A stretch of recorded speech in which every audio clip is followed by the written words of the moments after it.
A recent book that was published, which has got a very vivid account of flourishing entrepreneurship in India in the Mughal era, is a lady called Lakshmi Subramanian, and she's written this outstanding book called India Before the Ambanis, right?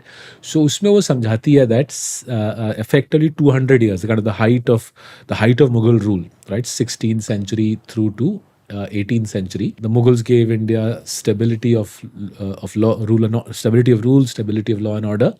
Money was plentiful. Commerce was flourishing. Not just commerce within India, but commerce across the Indian Ocean.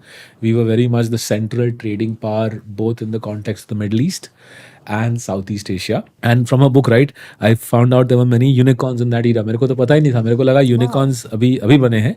But from a book I learned that merchant billionaires of that era were men called Virji Vora, Shanti Das Zaveri, Mullah Abdul Ghaffar, Jagat Sheth, right?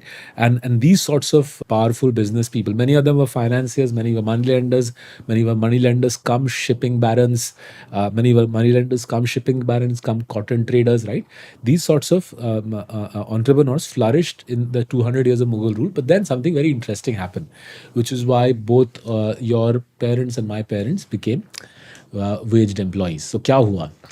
The British started inserting their entrepreneurs from roughly the middle of the 19th century. They realized that Indian entrepreneurs are terrific. इनको हटाना पड़ेगा अगर हमारे लोगों को chance मिलना है.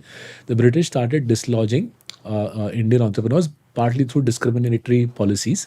So again, in Lakshmi Subramanian's book, I've read plenty of narratives about how Parsi business people in Mumbai were discriminated against. Similarly, how Dwarkanath Tagore in Bengal was discriminated against by the British.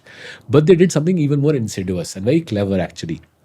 They spread this notion, right, from the mid-19th century onwards, right through to independence, right, for 100 years. The British spread this notion that there's something distasteful, something cunning about the Gujarati, Marwadi, Parsi or Sindhi businessman, and through that means, right, they reduce the stature of the Indian entrepreneur in the eyes of Indians, and they use that narrative to put Indian business people on the back foot. Now, this obviously hurt Indian entrepreneurs pre-independence, but unfortunately, the damage continued post-independence because the class of civil servants, the Indian ICS wale, the babus that the British had created, they took over the reins of power in 1947, and the babus inherited the British's suspicion, dislike of Indian entrepreneurs, and that then persisted all the way through 1991.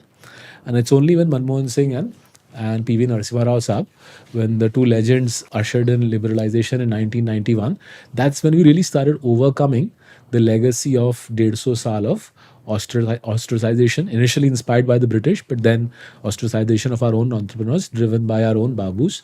And that journey, I think, has now sort of wound its way through, which is why in the last decade, we are seeing a explosion in entrepreneurship, right? The number of companies being opened in India today are 3x what they were a decade ago.